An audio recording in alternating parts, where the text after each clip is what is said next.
Hello friends, welcome back to my channel Gyan Sankalp. तो friends, आज हम हिस्ट्री जो एलटी ग्रेड 2018 में आया हुआ है उसी के क्वेश्चन सॉल्व कराने वाली हूँ। जो आगामी कोई भी एग्ज़ाम आप दे रहे हो, अगर आपका सब्जेक्ट एसएसटी है तो ये काफ़ी हेल्प करेगा। अभी एलटी ग्रेड की फिर वैकेंसी भी आने वाली है, यूपी टीजीटी पीजीटी का एग्ज़ाम भी होने वाला है, तो उसमें भी ये क्वेश्चन आपको काफ़ी हेल्प करेगा, क्योंकि मैं इसे एक्सप्लेन भी करूँगी। जो पार्ट को एक्सप्लेन करने की ज़रूरत मुझे लगेगी। तो स्टार्ट करते हैं फ्रेंड्स। और इससे पहले मैंने सिविक्स की ऑलरेडी क्वेश्चन डाल दिया है 18 का। 2000 जब 18 में जब हुआ था एलटी ग्रेड, उसका जो सिविक्स का जो क्वेश्चन है वो मैंने ऑलरेडी डाल रखा। अगर वो आप नहीं देखे तो वो भी आप देख लीजिएगा, क्योंकि किसी भी अगर आप एग्ज़ाम की अगर एलटी ग्रेड की तैयारी कर रहे हो तो उसके लिए सबसे पहले क्या, किसी भी एग्ज़ाम की अगर आप तैयारी कर रहे हो तो सबसे पहले उसके प्रीवियस ईयर को क्वेश्चन देखो, फिर उसका वो देखो, सिलेबस देखो, प्रीवियस ईयर का क्वेश्चन देखो, फिर एग्ज़ाम की तैयारी करना आपके लिए काफ़ी आसान, क्योंकि किस तरीके के क्वेश्चन एग्जामिनर पूछता है वो पता होना आपको काफ़ी ज़रूरी है। तो स्टार्ट करते हैं। अगर अभी तक सब्सक्राइब नहीं किया तो प्लीज़ सब्सक्राइब कर लेना, बेल आइकन को भी प्रेस करना, ताकि जब भी मैं वीडियो डालूँ तो आपको नोटिफिकेशन मिल जाएगा। चलो, बिहार में 1857 के विद्रोह का नायक कौन थे? तो ये थे कुंवर सिंह। देखो, 1857 ऑलरेडी मेरे चैनल पे होगा इससे रिलेटेड एमसीक्यू। इससे क्या क्या पूछे, हर जगह से कोई कोई नायक थे, ठीक है, वो पूछता है। उस समय गवर्नर जनरल जो थे वो पूछता है। तो इससे 1857 के विद्रोह से आपका, या फिर जो कारतूस यूज़ हुआ था, चर्बी वाला कारतूस, उसके बारे में, जो राइफल यूज़ हुआ था उसके बारे में पूछता है। तो ये टॉपिक आपके लिए 1857 कहने का मतलब है काफ़ी इंपॉर्टेंट है। इसको छोड़ के तो आप जाना ही नहीं, कोई भी एग्ज़ाम आप दे रहे हो। अगर जीके का भी पार्ट है या तो टीजीटी पीजीटी में, तो ये पार्ट आपका कंपलसरी है। और आजकल देखो, मॉडर्न हिस्ट्री से क्वेश्चन काफ़ी बनते हैं। ऐसे यूपी में तो जनरली देखा गया कि मतलब मॉडर्न तो रहता ही, मेडिएवल भी काफ़ी डोमिनेंट रहता है। तो मॉडर्न हिस्ट्री में आप ये 1857 का विद्रोह बिल्कुल अच्छे से करके जाना। अगला है, निम्नलिखित घटनाओं पर विचार कीजिए तथा उन्हें काल क्रमानुसार व्यवस्थित कीजिए। अब क्या, श्रीरंगपट्टनम की संधि, सूरत की संधि, ये देखो, ये दूसरा क्वेश्चन भी आपको मॉडर्न में वो भी बताते जाऊंगी कैस किस किस तरीके से कौन कौन से आ रहा है, किस कौन से हिस्ट्री से ज़्यादा क्वेश्चन आ रहे हैं, मतलब मॉडर्न, मेडिएवल और जो एंशिएंट है। तो देखो, श्रीरंगपट्टनम की संधि, सूरत की संधि, सालबाई की संधि और बसीन की संधि।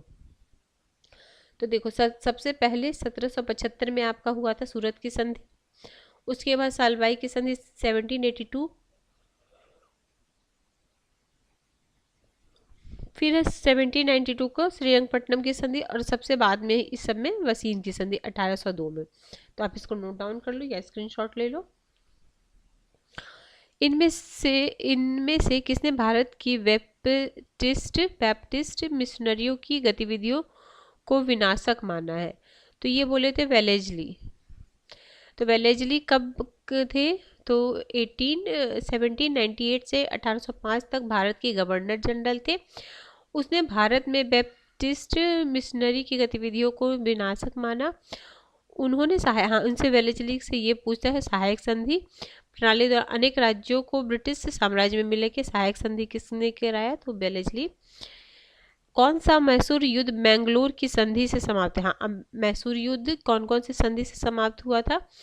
तो मैंगलोर की संधि से आप कौन सा मैसूर युद्ध समाप्त हुआ था? तो सेकंड जो आंग्ल मैसूर युद्ध था वो आपका मैंगलोर की संधि से समाप्त हुआ। जितने भी मैसूर के युद्ध हुए हैं, आंग्ल मैसूर युद्ध, उसमें कौन कौन सी संधि से समाप्त हुए, इससे रिलेटेड क्वेश्चन मान लीजिए इस बार द्वितीय है, पहला या तीसरा, वो पूछ ले, तो आप इसको ध्यान रखना, इस टॉपिक को करना।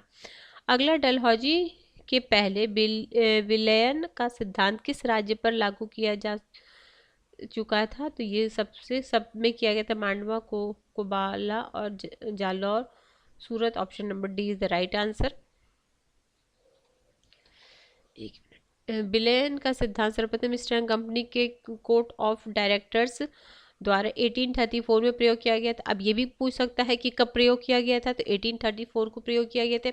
यद्यपि इसका सर्वाधिक प्रयोग लॉर्ड डलहौजी द्वारा किया गया। सर्वप्रथम कंपनी द्वारा 1899 को मांडवी राज्य को इस सिद्धांत के द्वारा हस्तगत किया गया। तत्पश्चात 1840 में कोबाला, जालौर एवं सूरत को कंपनी में अगला क्वेश्चन नंबर 6, लंदन में ईस्ट इंडिया एसोसिएशन की स्थापना ये किए थे Dadabhai Nehru ji. Option number C. Bharat की जनगणना 1891 की जनगणना आयुक्त कौन थे? ये थे बेंस। अगला है, ये मैच करना है। 1854, 1882, 1904, 1917। तो ये हो जाएगा इसमें मैच। इसका आंसर है आपको देखो 1854 हो गया, इसका आप ले सकते हो स्क्रीनशॉट, वुड डिस्पैच। फिर 1882 हो हंटर आयोग, 1904 में भारतीय विश्वविद्यालय अधिनियम, 1917 में सैडलर विश्वविद्यालय आयोग। आगे है दक्षिणेश्वर संबंधित है। दक्षिणेश्वर किससे संबंधित है? तो स्वामी रामकृष्ण परमहंस से संबंधित है। अगला इनमें से कौन देवबंद स्कूल से नहीं जुड़े हैं? तो ये नहीं जुड़े शाह अब्दुल अजीज, ये नहीं जुड़े। बाकी जो तीनों नाम है वो जुड़े हैं। कौन? मोहम्मद कासिम नौतीव, रशीद अहमद गंगोही और महमूद उल हसन।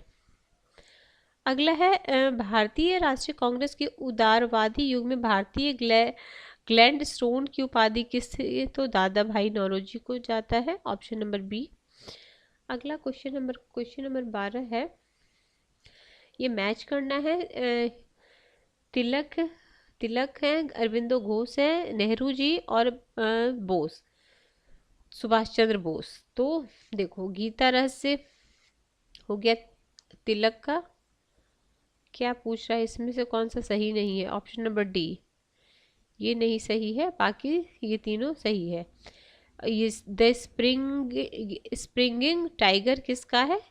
हुई टोय का है। ठीक है, बाकी सब सही था। द यूनिटी ऑफ इंडिया है जवाहरलाल नेहरू का। The ideal of human unity और तिलक का तो गीता रहस्य। अगला है संगठन और संस्थापक, ऑल इंडियन कांग्रेस सभा, आत्मीय सभा, फॉरवर्ड ब्लॉक और रामकृष्ण मिशन। तो इसमें से कौन सुमेलित नहीं है पूछ रहा है। ठीक है, तो ए ही सुमेलित नहीं, आत्मीय सभा है Raja Ram Mohan Roy, forward bloc Subhash Chandra Bose, Ramakrishna mission Vivekananda.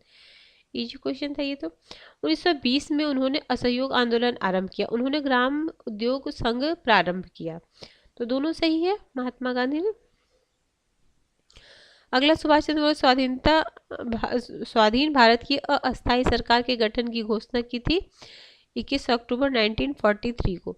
तो नेताजी सुभाष चंद्र बोस ने 5 जुलाई 1943 को सिंगापुर टाउन, देखो ये भी पूछता कि कहाँ पे उन्होंने किया था, ये क्वेश्चन बन जाएगा। देखो अभी तो यह डेट पूछा, कहाँ पे किया था, तो सिंगापुर के टाउन हॉल के सामने आज़ाद हिंद फौज के सुप्रीम कमांडर के रूप में सेना को संबोधित किया तथा दिल्ली चलो का, वहीं से दिल्ली चलो का नारा किया। 21 अक्टूबर 1943 को उन्होंने भारत की अस्थायी सरकार बनाई, जिसे जर्मनी, जापान, फिलीपींस, कोरिया, चीन, इटली, मांचुको और आयरलैंड ने मान्यता दी।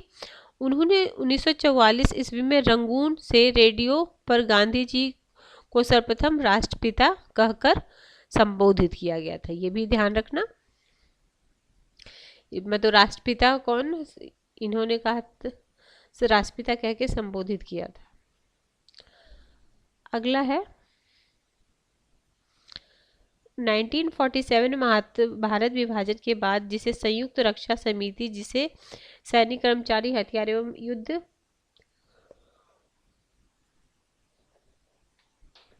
सामग्रियों की विभाजन की जिम्मेदारी सौंपी गई थी, सर्वोच्च सेनापति बनाया गया। तो ये था ऑनचिनेक। तो 3 जून 1947 को ब्रिटिश सरकार ने उप महाद्वीप में भारत एवं पाकिस्तान नाम के 2 राज्य, 15 अगस्त 1947 को सत्ता हस्तांतरण की योजना की घोषणा की। 30 जून 1947 को तत्कालीन वायसराय माउंटबेटन की अध्यक्षता में मुस्लिम लीग तथा कांग्रेस के नेता ने मिलकर विभाजन परिषद द्वारा सशस्त्र बलों के बंटवारे पर सहमति व्यक्त की। फील्ड मार्शल ऑनचिनेक और को माउंटबेटन द्वारा संयुक्त रक्षा सुप्रीम कमांडर नियुक्त किया गया था, जिसे सैनिक, हथियार तथा युद्ध सामग्री के विभाजन की जिम्मेदारी सौंपी गई थी। अगला क्वेश्चन नंबर 17 है, इनमें से किन्हें भारत में प्राक इतिहास के अध्ययन अब यहाँ तक आपका क्या था, मॉडर्न हिस्ट्री। अब देखो यहाँ से आ गया आपका एंशिएंट। इनमें से किन्हें भारत के प्राक इतिहास के अध्ययन को आरंभ करने का श्रेय है? तो ये है रॉबर्ट ब्रूसफुट को। और मैं जो एंशिएंट हिस्ट्री है उसकी काफ़ी सारी क्वेश्चन करा रखे हैं। और मैं मेडिएवल भी स्टार्ट किया है एमसीक्यू कराने के लिए। मैं घटना चक्र से उसका भी कर रहा हूँ, सिर्फ घटना ही चक्र नहीं।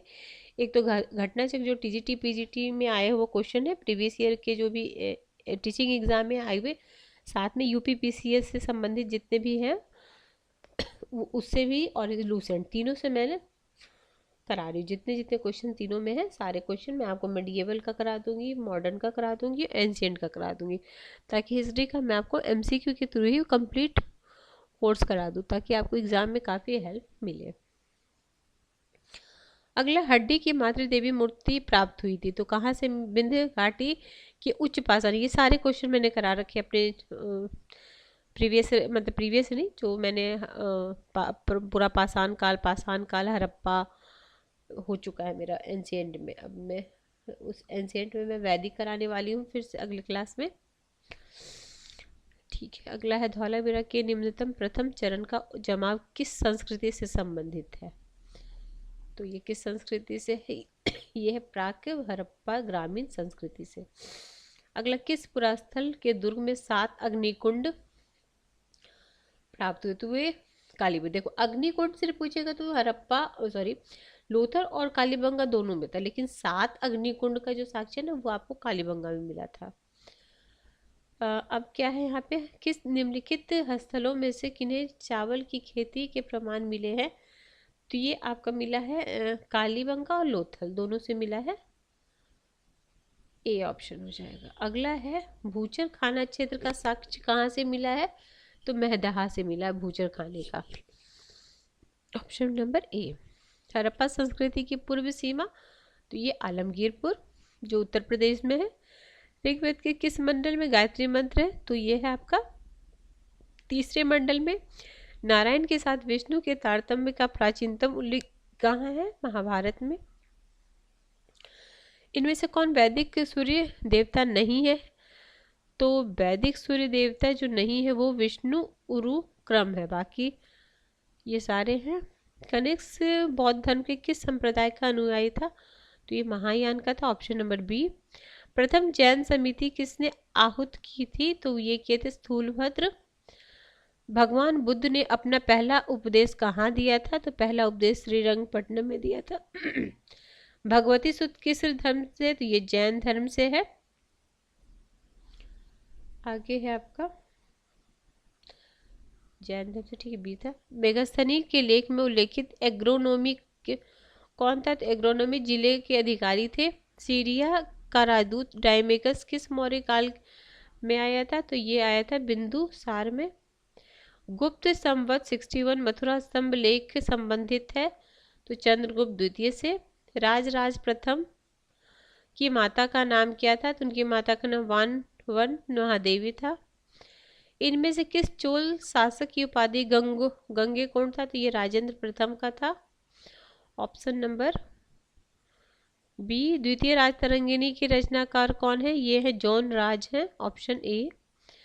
अब देखो यहाँ से मेडिएवल स्टार्ट हुआ है। निम्नलिखित शासकों के कालक्रम में व्यवस्थित कीजिए, मैंने कराया है अभी। अब देखोगे तो ये क्वेश्चन भी, तो देखो इसमें सबसे बाद में हो जाएगा आपका तैमूर, ठीक है। सबसे पहले आ जाएंगे बिम्बिसार, नहीं मतलब मोहम्मद बिन कासिम। तो फर्स्ट हमारा ये था, तो यानी यही दोनों होता, ठीक है। लास्ट में ये भी, लास्ट में यहाँ भी है, तो ठीक है। सेकंड क्या है? मोहम्मद गजनी, यहाँ नहीं था, यहाँ चंगेज खान था, तो यही हो जाएगा। देखो 1712 1997 से 1030, 1162, फिर 1300 के समथिंग तैमूर। अगला है, पृथ्वीराज चौहान ख्वाजा मोइनुद्दीन चिश्ती के समकालीन थे। दूसरा बोला गयासुद्दीन तुगलक निजामुद्दीन औलिया के समकालीन थे, तो दोनों सही है। पृथ्वीराज चौहान का एक प्रतापी शासक था जो ख्वाजा मोइनुद्दीन चिश्ती के समकालीन थे। ये चिश्ती सिलसिले के संस्थापक थे? गयासुद्दीन तुगलक, और तुगलक वंश का संस्थापक था निजामुद्दीन औलिया। ठीक है। कुबुत उल इस्लाम मस्जिद का निर्माण किसने कराया है? तो ये कुतुबुद्दीन ऐबक ने कराया है। आगे है, इल्तुतमिश ने अपने प्रभुत्व की मान्यता खलीफा द्वारा प्राप्त की। ठीक है। इल्तुतमिश ने बंगाल के सुल्तान गयासुद्दीन को हराकर लखनौती पर अधिकार कर लिया। तो दोनों सही है। अलाउद्दीन खिलजी के आक्रमण के समय देवगिरी का यादव शासक कौन था? तो ये था ये रामचंद्र। अब है, घटना निम्नलिखित में कौन सुमेलित नहीं है? जलालुद्दीन खिलजी की हत्या, ये सही है। खिज्र खान ने दिल्ली का सिंहासन ग्रहण किया। ठीक है। आगरा की स्थापना 1504 में हुई थी। कन्नौज 40 में हो गए हैं, 30 नहीं 40 होता तो सही होता, तो यही गलत है। अगला है, निम्नलिखित घटनाओं को कालक्रम से व्यवस्थित कीजिए। तैमूर का आक्रमण, सांकेतिक मुद्रा का प्रचलन, बाजार नियंत्रण, मलिक रज्जू विद्रोह। तो इसका भी स्क्रीनशॉट ले लो। मलिक रज्जू विद्रोह 1290, बाजार नियंत्रण 1296 से 1316, सांकेतिक मुद्रा 1329 से 30, तैमूर का आक्रमण 1398। शेख सलीम चिश्ती का दरगाह कहाँ पे है? तो फतेहपुर सिकरी में है। अब है, निम्नलिखित उनके तिथि के क्रम में व्यवस्थित कीजिए। आगरा किला, दिल्ली का लाल किला, कुतुब मीनार, ताजमहल। अब कौन कौन कब बनवाए इससे भी आपको समझ में आ जाए। कुतुब मीनार तो सबसे पहले हो जाएगा। कौन बनाए थे? कुतुबुद्दीन ऐबक ने बनाए थे। इल्तुतमिश ने वो मतलब काम खत्म करवाया था, स्टार्ट कुतुबुद्दीन ऐबक ने कराया था। तो सबसे पहले हम किसको रखते? थर्ड को। तो थर्ड को रखते तो हमारा बी, ये दोनों तो कट जाते, इसको तो हम नहीं आंसर करते। उसके बाद, ठीक है, उसके बाद दिल्ली का लाल किला, ठीक है, इसका हो जाएगा बी ना, दिल्ली का लाल किला, फिर हो जाएगा, नहीं, फिर पहला होगा आगरा का किला, फिर दिल्ली का लाल किला, फिर सबसे बाद में ताजमहल। तो याद डेट भी याद रखो, 1193, 1565, लाल किला 1638 और ताजमहल 1632। किरोड़ी शब्द किसकी प्रशासनिक व्यवस्था में राजस्व अधिकारी के लिए प्रयुक्त होता था? तो अकबर। किरोड़ी। आगे है क्वेश्चन नंबर 47।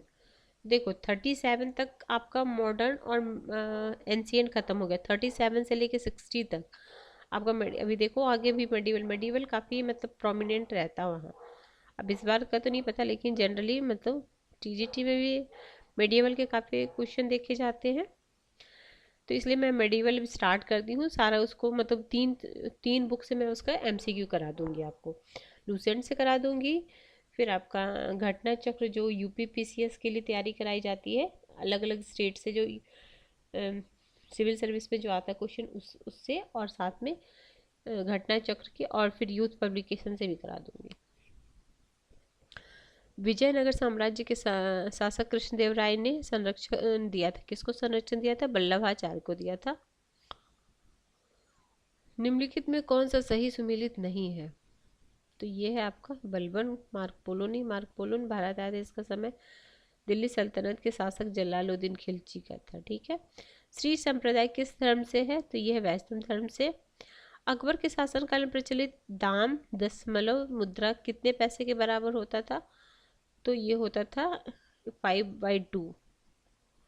ठीक है। तो देखो अकबर ने तांबे का एक सिक्का चले जिसे दाम कहा जाता था, 1 रुपये में 40 दाम होते थे। इस प्रकार दशमलव में 1/40 होता था, उसको ऐसे करके। ठीक है। मुगल साम्राज्य में मीर ए तुजुक से तात्पर्य है, मीर ए तुजुक मुगल में धर्मानुष्ठान का एक अधिकारी था। तो इसमें ऑप्शन ही नहीं दिया था।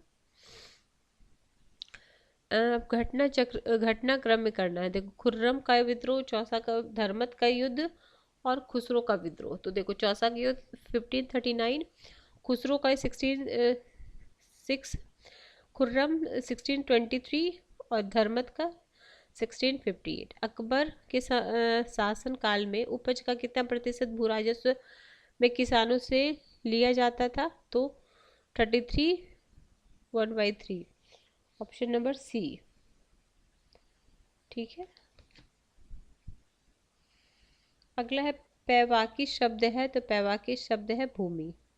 पैवाकी शब्द का अर्थ जागीर के लिए अलग से सुरक्षित रखे गए इलाके अथवा भूमि। निम्नलिखित किस कृति को उनके फारसी अनुवादकों द्वारा रवजनामा शीर्षक दिया गया, तो महाभारत।